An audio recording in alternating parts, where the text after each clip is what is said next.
স্নেহের শিক্ষার্থীরা, আসসালামু আলাইকুম। আমি মোহাম্মদ তারিকুল ইসলাম, সিনিয়র শিক্ষক, বঙ্গবাসী মাধ্যমিক বিদ্যালয়, খালিশপুর, খুলনা।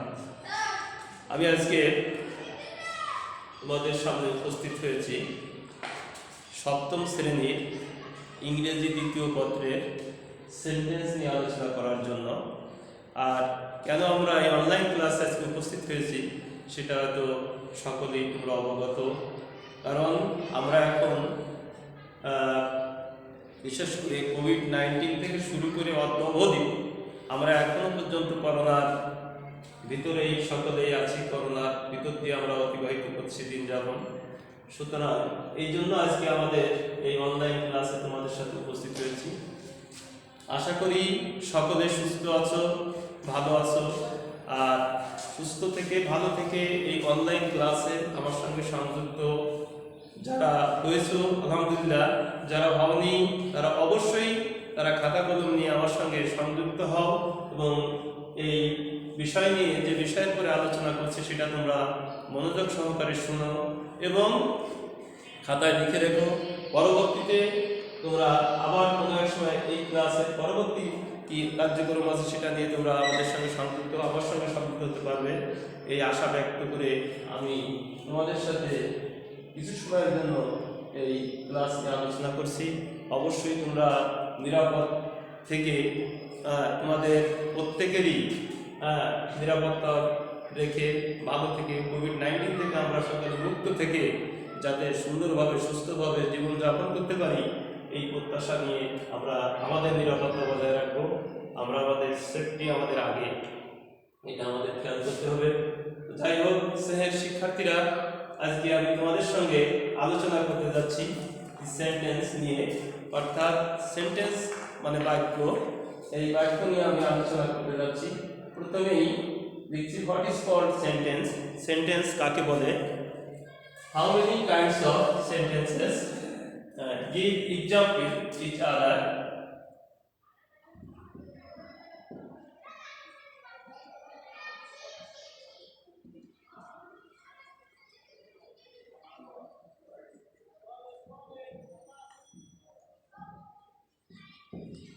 আমি লিখছি what is called sentence. Sentence কাকে বলে? How many kinds of sentences? Sentence কত প্রকার, কি কি?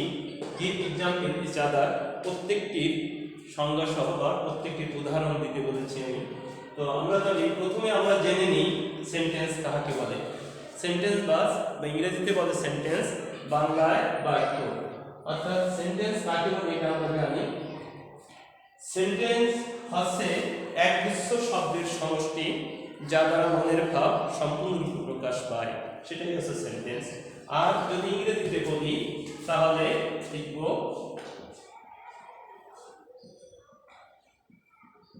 a sentence is a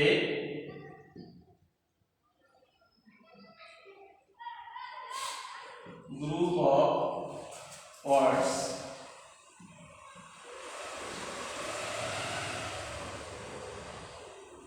which complete the sense of meaning.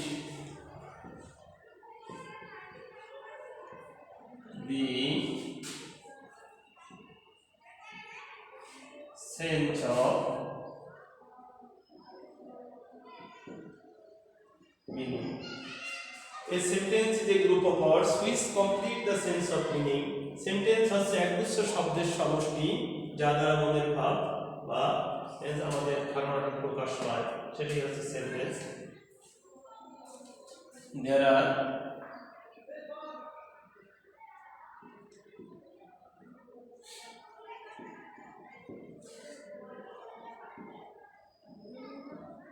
5 kinds of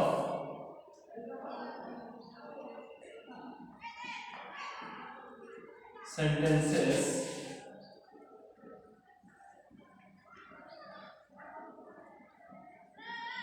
according to meaning.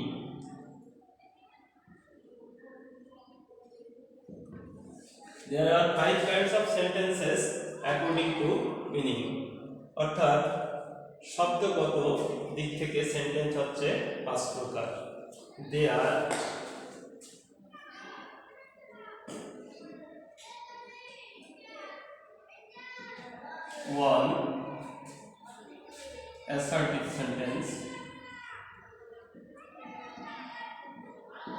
to interrogative sentence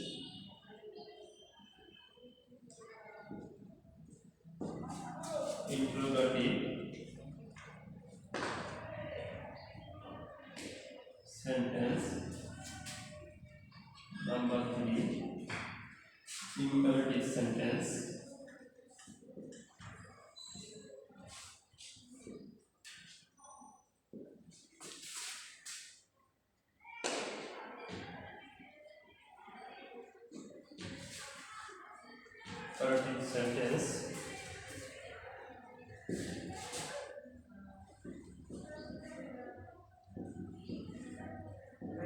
operative sentence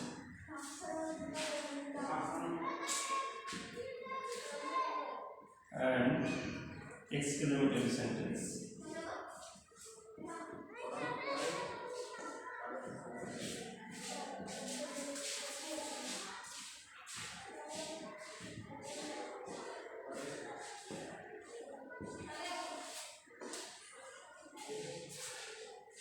Assertive sentence की example হচ্ছে assertive sentence এর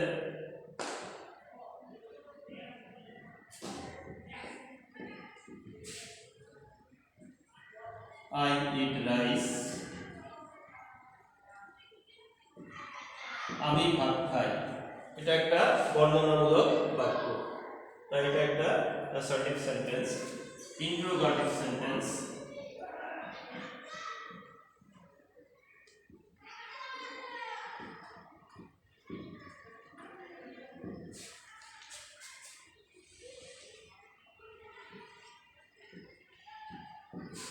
What is your name?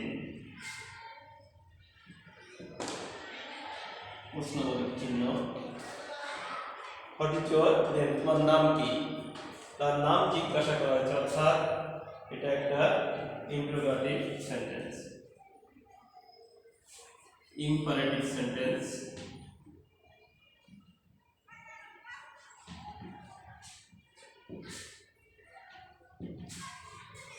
Do it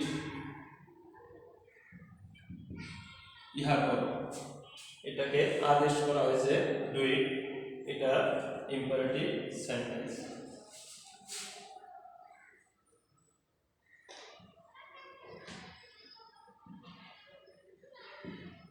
optative আশীর্বাদ সূচক বাক্য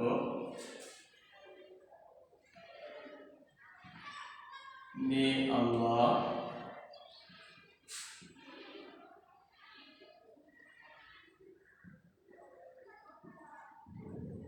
bless you আল্লাহ তোমার মঙ্গল করুক আশীর্বাদ করা বোঝাচ্ছে exclamatory sentence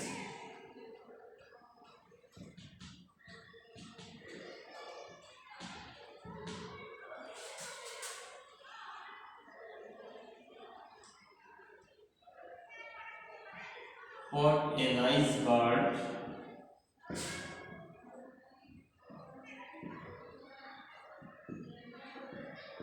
it is. What a nice bird it is. কি সুন্দর একটি পাখি তাহলে আমরা একে একে পাঁচ প্রকার সেন্টেন্স সম্পর্কে মোটামুটি ধারণা দিতে পারছি প্রথমে হচ্ছে a sentence is a group of words which complete the sense of meaning sentence হচ্ছে একগুচ্ছ শব্দের সমষ্টি যা দ্বারা মনের ভাব সম্পূর্ণ প্রকাশ পায় এটা আমরা সেন্টেন্সের সংজ্ঞাটি পেয়ে গেছি তো এরপরে আমরা সেন্টেন্স কত প্রকার there are 5 kinds of sentences according to meaning শব্দগত দিক থেকে সেন্টেন্স প্রধানত 5 প্রকার সেন্টেন্স 5 প্রকার এটা আমরা জেনে গেলাম এরপর সেন্টেন্স সেই 5 প্রকারের নামটা আমরা উল্লেখ করেছি এখানে বলেছি অ্যাসার্টিভ সেন্টেন্স বর্ণনামূলক বাক্য ইন্টারোগেটিভ সেন্টেন্স প্রশ্নবোধক বাক্য ইম্পারেটিভ সেন্টেন্স আদেশসূচক বাক্য অপটেটিভ সেন্টেন্স আশীর্বাদসূচক বাক্য এক্সক্লেমেটরি সেন্টেন্স বিস্ময়সূচক বাক্য এ সম্পর্কে আমরা জেনেছি এরপর অ্যাসার্টিভ সেন্টেন্সের উদাহরণ দিয়েছি আই ইট রাইস আমি ভাত খাই এটার ভিতরে কোনো আদেশ নিষেধ অনুরোধ উপদেশ প্রস্তাব কোনো কিছু নেই, এটা একটা বর্ণনা করা হয়েছে, বর্ণনামূলক বাক্য, এর জন্য এটা আমি ভাত খাই, এর ভিতরে কোনো আদেশ নিষেধ না থাকার কারণে এটা বর্ণনামূলক বাক্য। Interrogative sentence, what is your name, এখানে আমরা প্রশ্নবোধক বাক্যগুলো মাধ্যমে অর্থাৎ তোমার নাম জিজ্ঞাসা করা হচ্ছে। তোমরা জেনেছো যেটা আমাদের প্রশ্ন করা হয়েছে, তাই এটা ইন্টারোগেটিভ সেন্টেন্স। ইম্পারেটিভ সেন্টেন্স আদেশসূচক বাক্য, ডু ইট, ইহা করো, গো দেয়ার, সেখানে যাও, ডু ইট অ্যাট ওয়ান্স, এখন এটা করো, ডু নট কল, ঝগড়া করো না, do not make a noise, গোলমাল করিও না, do not run in the sun, রোদে দৌড়াদৌড়ি করো না, লেট মি গো, আমাকে যেতে দাও, ইত্যাদি ইত্যাদি যদি বোঝাই তাহলে সেক্ষেত্রে সেটা হবে ইম্পারেটিভ সেন্টেন্স। এরপর বলেছি অপারেটিভ সেন্টেন্স, যে আশীর্বাদ সূচক বাক্য, আল্লাহ তোমার মঙ্গল করুক, মে আল্লাহ ব্লেস ইউ, আল্লাহ তোমার মঙ্গল করুক, hurray we have won the match, কি মজা আমরা খেলায় জিতেছি। যদি may Allah bless you, sorry, may Allah bless you, Allah তোমার মঙ্গল করুক, লং লিভ আওয়ার প্রেসিডেন্ট, আমাদের রাষ্ট্রপতি দীর্ঘজীবী হোক, may you prosper day by day, Allah তোমার দিন দিন উন্নতি করুক। এইভাবে যে যতগুলো বাক্য আমাদেরকে মানে আশীর্বাদ বা উইশ করা হবে, আমাকে মানে ইচ্ছাসূচক বাক্য বা আশীর্বাদ সূচক বাক্য যতই হবে তখন আমরা এই অপারেটিভ সেন্টেন্স হিসাবে ধরে নেব। এরপর বলা হয়েছে এক্সক্লেমেটরি সেন্টেন্স, বিস্ময়সূচক বাক্য, what a nice bird it is, কি সুন্দর একটি পাখি, কি সুন্দর একটি পাখি, এটা বর্ণনা করা হয়েছে। পাখিটা খুব যদি what a nice bird it is, what a horrible night it is, what a horrible night it is, কি ভয়ঙ্কর রাত্রি, hurray we have won the match, কি মজা আমরা খেলায় জিতেছি, এলাস আই এম আনডান, হায় হায় আমার সর্বনাশ হয়েছে। এই ধরনের সেন্টেন্স যখন হবে, অর্থাৎ আবেগ অনুভূতি অর্থাৎ বিস্ময়কর কিছু বোঝাবে, তখন সেটা হবে তখন এক্সক্লেমেটরি সেন্টেন্স। তাহলে আমরা মোটামুটি সেন্টেন্স সম্পর্কে ধারণা নিয়েছি, যে সেন্টেন্স কাকে বলে, কত প্রকার, তারপরে সেইগুলোর নাম, এরপর উদাহরণ। আমরা এইভাবে বর্ণনা করতে পারি যে অ্যাসার্টিভ সেন্টেন্স কাকে বলে, যদি একটু সাজায় লেখা হয় বা বলা হয় সংক্ষেপে, যেহেতু তাহলে পুরো ইংরেজিতে বলে হয়তো সবাই সব কিছু হয়তো অনেকে বুঝতে সমস্যা হবে, যার জন্য একে আমরা বিশেষ করে আমি বাংলায় এটা প্রকাশ, বাংলায় ইংরেজি মিলায় এটা করা হচ্ছে। তো ওই অ্যাসার্টিভ সেন্টেন্স কাকে বলে, অ্যাসার্টিভ সেন্টেন্স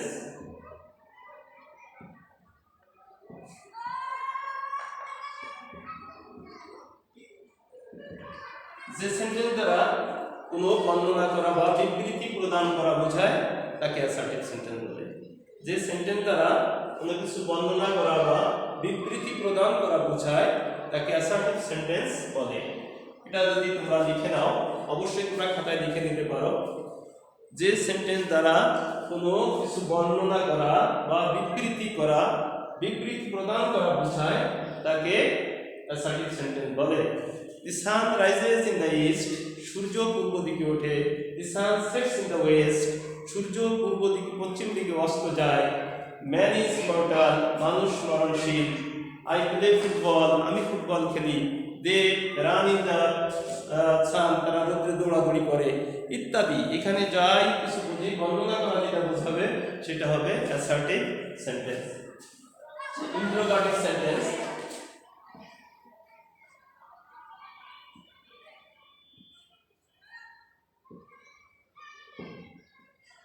ইন্টারোগেটিভ সেন্টেন্সটা হচ্ছে যে সেন্টেন্স দ্বারা কোনো কিছুকে প্রশ্ন করা বোঝায়। যে সেন্টেন্স দ্বারা কোনো কিছুকে প্রশ্ন করা বোঝায় তাকে ইন্টারোগেটিভ সেন্টেন্স বলে। হোয়াট আর ইউ ডুইং, তুমি কি করছো? হোয়ার আর ইউ গোয়িং, তুমি কোথায় যাচ্ছ? হোয়েন ইউ কাম, তুমি কখন আসবে? Why have you done the marriage, তুমি কেন গোলমালটি করিয়াছ? ইত্যাদি ইত্যাদি যখন প্রশ্ন করে বোঝায় তখনই সেটা হবে ইন্টারোগেটিভ সেন্টেন্স। অর্থাৎ যে সেন্টেন্স দ্বারা কোনো প্রশ্ন করা বোঝায় তাকে ইন্টারোগেটিভ সেন্টেন্স বলে। ইম্পারেটিভ সেন্টেন্স কাকে বলে?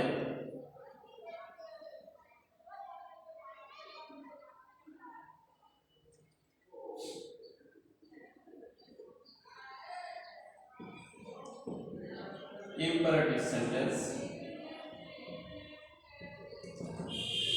যে সেন্টেন্স দ্বারা কোন আদেশ, নিষেধ, অনুরোধ, উপদেশ, প্রস্তাব ইত্যাদি বোঝায় তাকে ইম্পারেটিভ সেন্টেন্স বলে। যেমন টু ইট, ইহা করো, আদেশ। নিষেধ, do not run in the sun, রৌদ্রে দৌড়াদৌড়ি করিও না। উপদেশ, রিড অ্যাটেন্টিভলি, মনোযোগ সহকারে পড়ো। তারপর please give me a pen, আমাকে একটি কলম দাও। লেট আস গো হোম, চলো আমরা বাড়ি যাই, ইত্যাদি। এগুলো বোঝালে আমরা সেটাকে বোঝাবো ইম্পারেটিভ সেন্টেন্স। অর্থাৎ যে সেন্টেন্স দ্বারা কোনো আদেশ, উপদেশ, অনুরোধ, প্রস্তাব ইত্যাদি বোঝায় তাকে ইম্পারেটিভ সেন্টেন্স বলে। Optative sentence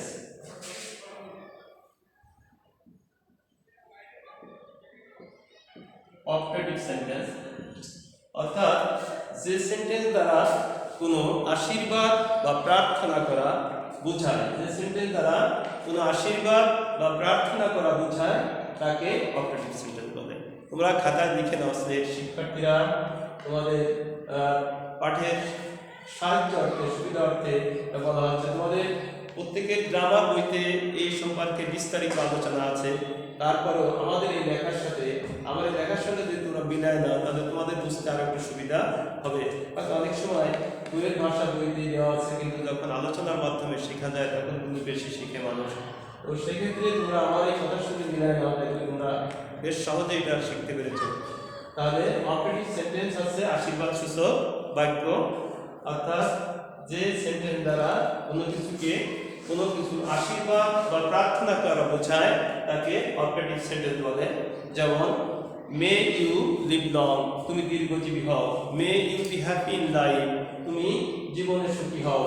may you prosper day by day, তোমার দিন দিন উন্নতি হোক। লং লিভ আওয়ার প্রেসিডেন্ট, আমাদের রাষ্ট্রপতি দীর্ঘজীবী হোক। বাংলাদেশ রাজ পরিবার, বাংলাদেশ চিরঞ্জীবী হোক। এই ধরনের যখন বোঝাবে তখন সেটা হবে অপটেটিভ সেন্টেন্স। এরপর আমরা এক্সক্লেমেটরি সেন্টেন্স সম্পর্কে ধারণা নিই।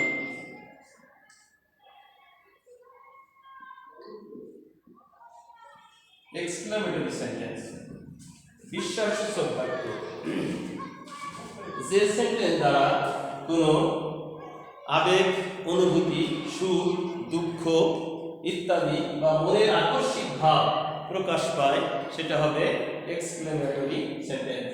অর্থাৎ যে সেন্টেন্স দ্বারা কোনো সুখ, দুঃখ, আনন্দ, বেদনা বা মনের আকস্মিক ভাব প্রকাশ পায় তাকে বলে এক্সক্লেমেটরি সেন্টেন্স। যেমন এখানে যদি বুঝাই হাউ বিউটিফুল ইউ আর, তুমি কত সুন্দর। ব্লু দ্য স্কাইজ, আকাশ কি নীল। এ যদি বুঝাই আমরা আবেগ বা আনন্দের কথা বোঝানো হচ্ছে। এলাস আই এম আন্ডান, হায় হায় আমার সর্বনাশ হয়েছে, দুঃখ বোঝানো হচ্ছে। পুরে we have won the match, আমরা খেলা কি মজা, আমরা খেলায় জিতেছি, এটা আনন্দ। তাহলে যে সেন্টেন্স দ্বারা সুখ, দুঃখ, আনন্দ, বেদনা ইত্যাদি প্রকাশ পায় তাকে এক্সক্লেমেটরি সেন্টেন্স বলে। তো সেক্ষেত্রে মোটামুটি আমরা সেন্টেন্স সম্পর্কে যে ধারণাটা আমাদের নেওয়ার মোটামুটি ধারণা আমরা পেয়েছি। তাই আমরা এই বিষয়ের সাথে আমাদের পাঠ্য বইয়ের সাথে আমরা আরো বেশি করে মিলিয়ে নেব, যাতে আমাদের এ সম্পর্কে পূর্ণ ধারণা আমাদের ভিতরে আসতে পারে। এছাড়া এক একটা সেন্টেন্স আরো বিস্তারিত আলোচনা আছে প্রত্যেকটার সঙ্গে, হয়তো এই সংক্ষিপ্ত ক্লাসে সেটা দেওয়া সম্ভব না। যদি কোনোদিন আল্লাহ সুযোগ দিলে আবার পাঠ্যক্রমে যখন আমরা ফিরে যাব ক্লাসে, নর্মাল ক্লাসে যেতে পারবো, তখন তোমাদের স্ব শ্রেণীর পক্ষে শিক্ষকরা তোমাদেরকে থেকে আরো সুন্দর করে শিক্ষা দেওয়ার চেষ্টা করবে, আমরা করব। আল্লাহ তোমাদের সকলের মঙ্গল করুক। সুস্থ থাকো, ভালো থাকো এবং নিরাপদ থেকে মা বাবার কথা শোনো, বাইরে ঘোরাফেরা করো না, প্রত্যেকেই মাস্ক পরবে এবং নিরাপদ দূরত্ব বজায় রাখবে, সুস্থ থাকবে, ভালো থাকবে। তোমাদের এই প্রত্যাশা নিয়ে আজকে আমি আমাদের আমার এই সংক্ষিপ্ত ক্লাস এখানে শেষ করছি। আল্লাহ হাফেজ। তোমরা ভালো থাকো, সুস্থ থাকো। ধন্যবাদ।